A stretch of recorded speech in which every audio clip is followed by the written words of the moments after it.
Good morning, good afternoon, good evening, everyone. Warm greetings from Greece, from Athens, from the Greek Ministry of Education, and a very warm welcome to the very first episode of the Global Dialogue Series, a platform where ideas meet action and global leaders come together to shape a sustainable and equitable future. I'm very honored and privileged to host this dialogue series organized by the World Leaders Consortium, which aims to explore the pathways to achieving the Sustainable Development Goals and to foster meaningful conversations on global challenges and opportunities. WLC is a global network of visionary leaders from over 70 countries committed to advancing sustainable development, fostering innovation, and promoting ethical leadership across nations. Through multiple activities, WLC seeks to provide a space where dialogue translates into measurable impact for the global community. I would like to extend my heartfelt thanks to WLC and especially Dr. Raja Srivastava for inviting me to start this new initiative. And today we embark on a journey with our inaugural theme, Global Curricula for Virtuous, Intelligence and Planetary Stewardship. In this session, we will explore how education can cultivate not only knowledge and skills, but also ethics, empathy, and a deep sense of responsibility for our planet, values essential for building the next generation of global citizens and stewards of the Earth. We are truly delighted to have with us today a very esteemed guest and friend, a Greek friend, Dr. Sotiropoulos, who lives in Australia, CEO of Global Opportunities Commercialisation, who brings a wealth of experience in global education initiatives, sustainable development, and innovative solutions for creating impactful opportunities worldwide. Together, we will explore how a globally aligned curriculum can inspire virtuous intelligence, promote planetary stewardship, and accelerate progress towards sustainable development goals. And this is more than a discussion. I think it's a dialogue aimed at actionable insights and collaboration. So thank you for joining us, whether you are watching us live or tuning in later. So let's begin this exciting journey and make the first step in shaping a future that is both wise and sustainable. Dr. Sotiropoulos, welcome. Thank you, Dr. Rania. It's wonderful to be here and be close to you once again. Okay, thank you very much for honoring us as a first guest speaker. So we'll start by asking you, if you had to define virtuous intelligence in one sentence, what would it be and why it is crucial for humanity's future? Okay, so I would define it to alter your reality and engage with your surroundings in order to develop a cognitive capability to learn, reason, for the purpose of delivering to yourself, but also emboldening others, good virtue behavior, striving for excellence, eudaimonia, in alignment with logos, or the laws of nature. Now, why is this crucial? Because it amplifies the good in each of us, emanating to our community, from family, friends, through to international relationships, to enable the human psyche to reach its maximal potential and also engage holistically with the planet. So long sentence, but it's the one sentence. Yes, great, perfect. So virtuous intelligence is the union of sharp thinking and moral grounding, the ability to use its knowledge, reasoning, innovation in ways that protect life, promote justice, and nurture the long-term health of our planet. Because without virtue, intelligence can accelerate harm, and with it, intelligence becomes a force for enduring human and ecological flourishing. So what you're talking about, you suggested to conduct this session about global curricula. So according to you, what core subjects or learning experiences should every child in the world have to prepare them for planetary stewardship? Well, there are two broad categories of experiences, both internal as well as external. So the internal is how an interaction makes you feel, your reflections, your learnings, what is positive and what is not. So, for example, walking through a park, climbing a tree, playing with friends, listening to an adult read a book to you or telling you a story, helping an old lady, being courteous, smiling, touching leaves, branches, cuddling and feeling an animal. Now, there will be impacts which a child and indeed an adult will not understand, such as why the body reacts to sunlight and how some noise is pleasant, how foods prepared from poor ingredients impact our short-term health and cognitive abilities, why you get a positive feeling when you cuddle a little animal, why you sleep well when not upset. Let's now look at the external elements. So the external is the education element, and it's in two parts. One part is your knowledge of reading, writing, the arts, humanities, science, rhetoric, problem solving, collaborative teamwork, communication skills, critique and analysis. And the other part, and remember, we need to harness a child's internal virtuous intelligence as well as providing new learned skills. So it's a dual role. So the part two is subjects such as geography, environmental studies, history, philosophy. So it's the application of the virtue intelligence, art, mathematics, one of your favorites, astronomy, physical education, finance, as well as cultural anthropology. Children understand cultures from different parts of the world and how their behaviors and history coincide. So that's how I'd answer that particular question. It's amazing, amazing. And I love what you said about problem solving. Problem solving goes along with systems thinking because students should gain an understanding of interdependence in economics, in politics, in technology, in nature, using sometimes simulation-based learning to navigate crisis management and resource planning. We are not ready for this. Yes. And our planet is facing so many crises nowadays. And of course, innovation which covers engineering, design thinking, biomimicry, circular economy principles, enables students to do what? To build prototypes for sustainable living systems, to give their own innovative ideas. And of course, as you mentioned, practical survival and self-sufficiency skills, the earth systems and ecology subject, the ethics. I think the most important is ethics and moral reasoning. Why I'm saying this? Because I believe, Dr. Chris, that in the next years, we will find citizens who know more or less to use AI and technology systems, but it will be very rare, very hard to find people with integrity and moral values. I don't know if you agree with me, but I agree with you. I do agree with you. That's why we're doing this session today, to focus on virtuous intelligence and ethics and moral values. So how can we teach young people to critically engage with artificial intelligence in ways that are ethical, sustainable, and humane? Well, artificial intelligence is a wonderful tool, as was the pen, paper, calculator, train, and aeroplane. But what it is still being formed. Even to say that it is embryonic is quite accurate. Critical engagement is a core part of virtual intelligence. You must question the underlying basis for what you ask of AI and the result it gives you.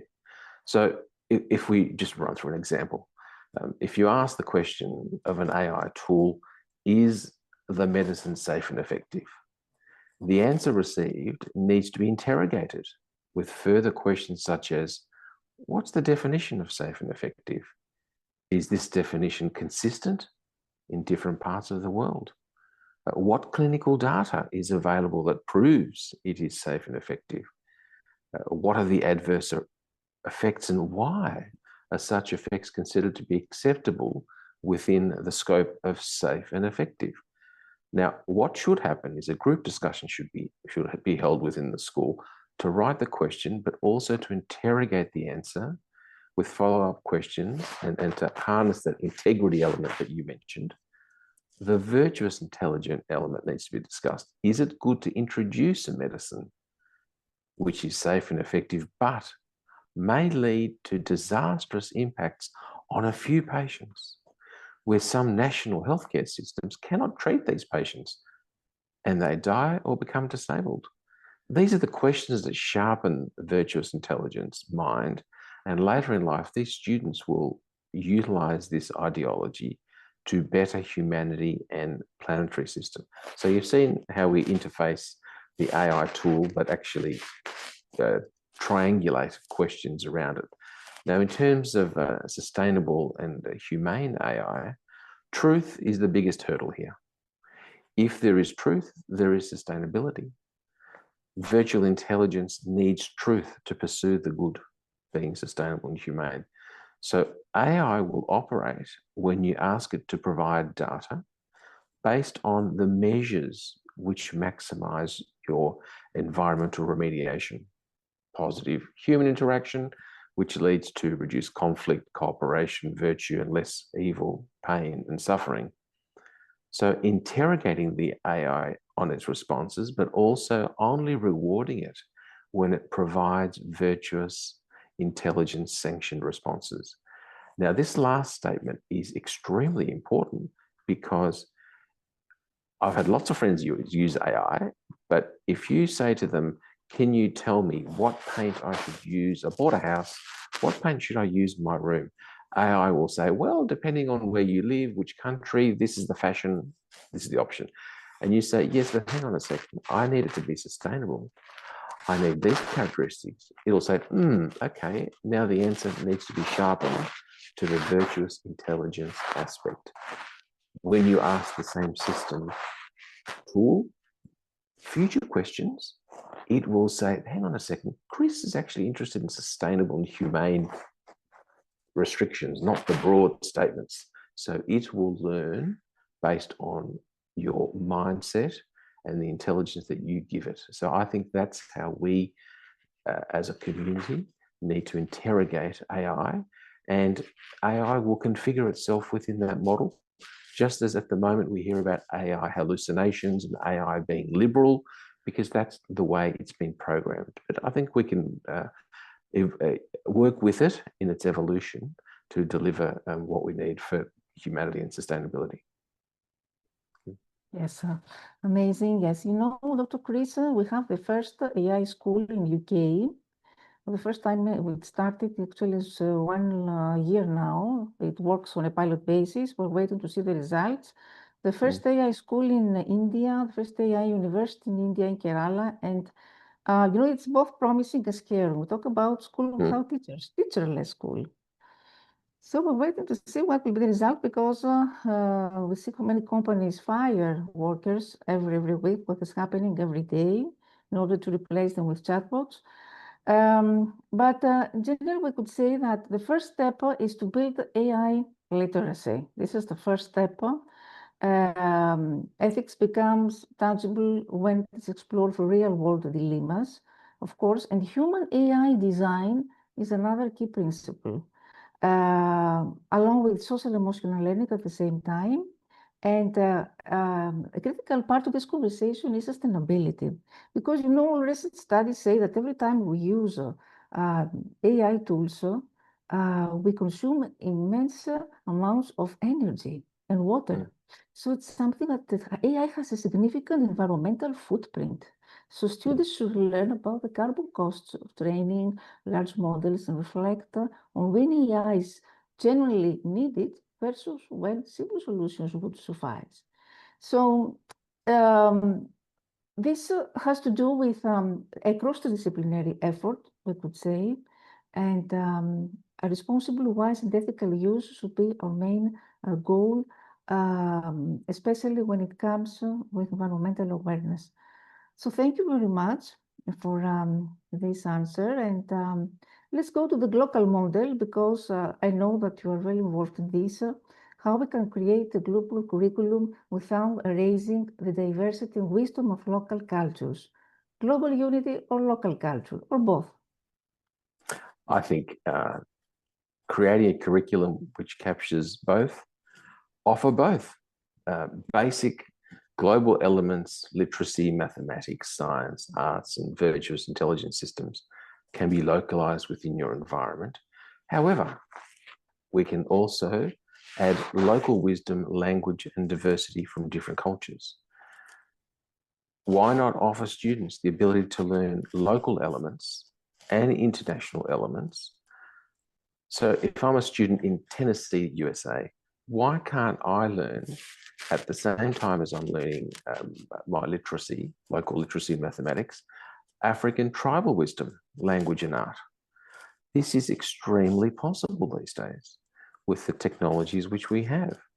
So in order to do that, though, you do need to have, mechanically speaking or structurally speaking, virtual intelligence and planning by international teaching and trade block institutions to enable development of content and sharing of curricula content across international borders. For example, we have institutions, the European Union, ASEAN, African Union, the BRICS countries. They already have mechanisms for trade and for particular education interaction. We can insert within that to say, well, we want to have a mechanism whereby we have particular categories of teaching, but also the local diversity being offered around the world. I remember when I was a student, for example, the idea that during my undergraduate course, I could have a component which was from an overseas institution was not available. Yet now, every course at university says, why don't you go spend a semester in another part of the world and undertake some units locally, which can be attributed to your qualification. This can be done also, not just at a university level, but at a secondary school level. And you'd be surprised the number of schools who said, oh, that's a great idea. Do you have relationships, as in to me, Chris, do you have relationships in Africa where we can look at some of our students having activities via the internet of some of their languages and some of their cultures? Very easy to do. So we're exploring that already. So this will happen. Absolutely. Yes, absolutely. And of course, designing global curriculum that fosters unity without erasing the richness of local cultures definitely requires a balance between shared human values and the unique traditions, histories, and perspectives that give communities their identities. And one size-fits-all approach risks flattening cultural diversity, while a purely local approach can leave students disconnected from global challenges. So a global curriculum, as you said, should be built around universal competencies such as critical thinking, the empathy, cross-cultural communication, ethical reasoning. And at the same time, these competencies must be taught through lenses that draw on local narratives, languages, and knowledge systems. For example, climate science, we're talking about this now, lessons must incorporate indigenous ecological wisdom alongside international research, showing that different knowledge traditions can complement and strengthen each other. So one powerful method is the global model, framing global themes, local examples, and local voices. So, No, I agree, absolutely. I mentioned about empathy. How can we assess qualities like this, empathy, integrity, responsibility in education? Because we're always talking about data. In a world which is bombarded by data, how we can assess moral values?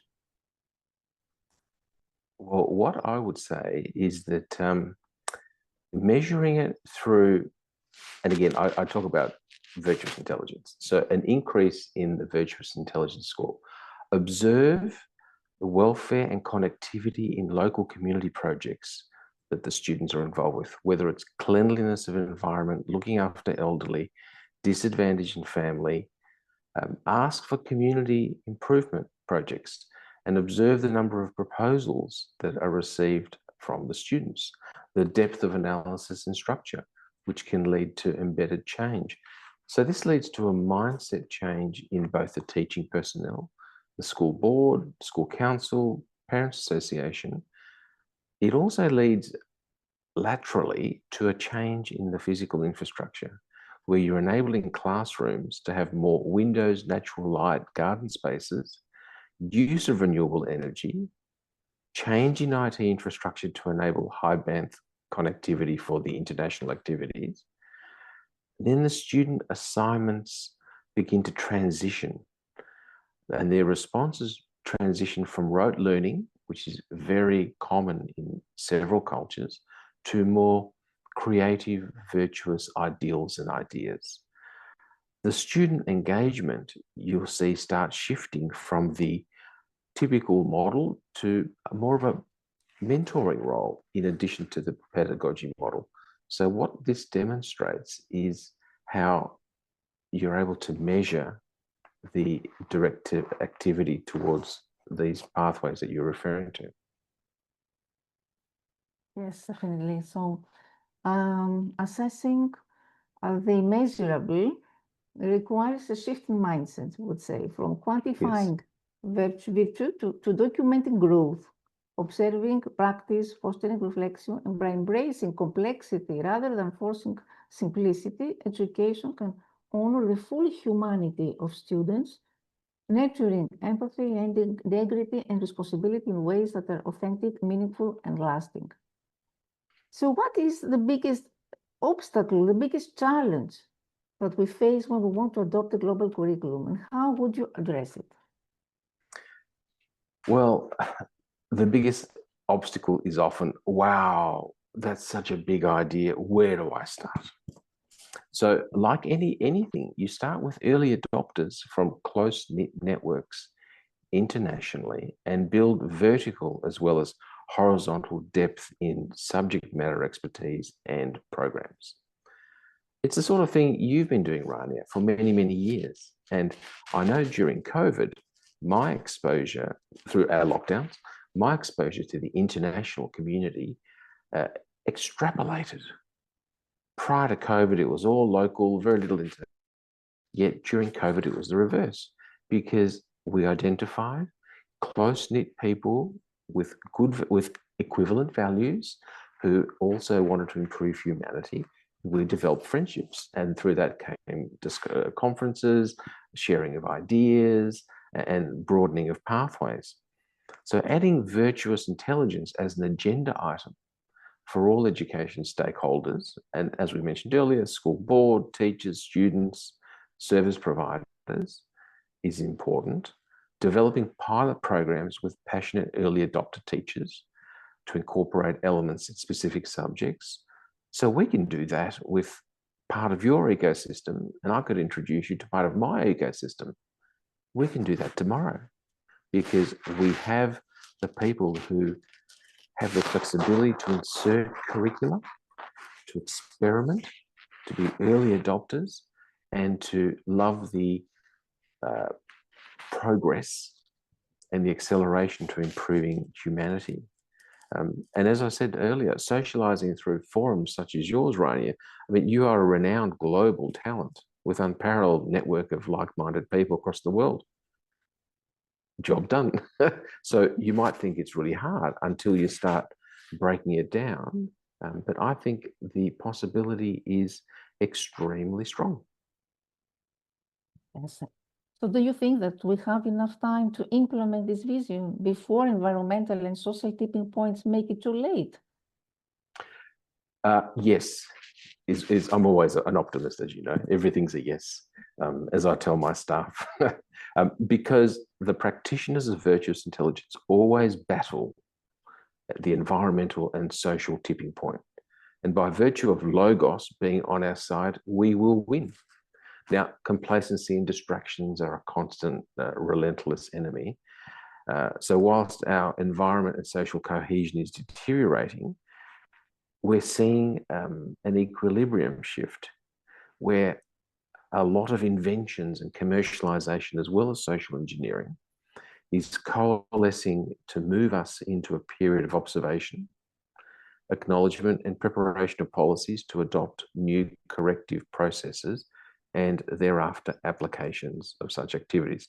So, for example, if you look at inventions, one of the mechanisms to identify that is registered patents. So if you look at registered patents in the renewables arena over 30 years, you see a lot. But in the last 5 years, you see more than you've seen in 25 years. We see more local integration of renewable practices, renewable policies, renewable products and services than we did even 2 years ago and 3 years ago. So the consciousness is translating into products and services. Now, we always get told that, you know, the world's about to explode and it'll all be over in a couple of years. But I think human resilience can come up with mechanisms for it. And even though we have waves, political waves, as we see in America, where it goes up and down in terms of focus on the environment, there's enough energy and even finance pathways being introduced now around the world, which enable more encouragement that the tipping point is moving away from where we thought it would be a few years ago. Yeah, so the urgency highlights the importance of empowering now young people as active agents of change, because when students understand the stakes and are equipped with knowledge, with critical thinking skills and a sense of responsibility, they can take meaningful action in their communities even before systemic forms are fully realized. You know, here in Greece, you know that the last years we have a 45 degrees, the climate change is visible, and for the first time in the history of Greece, authorities announced that we have water for 2026, only not for 2027. We have a huge problem with water shortage here in Greece. So you can understand that there's no enough time. But as you mentioned, we have to be optimistic. And by instilling ethical reasoning, environmental literacy, and the sense of global citizenship,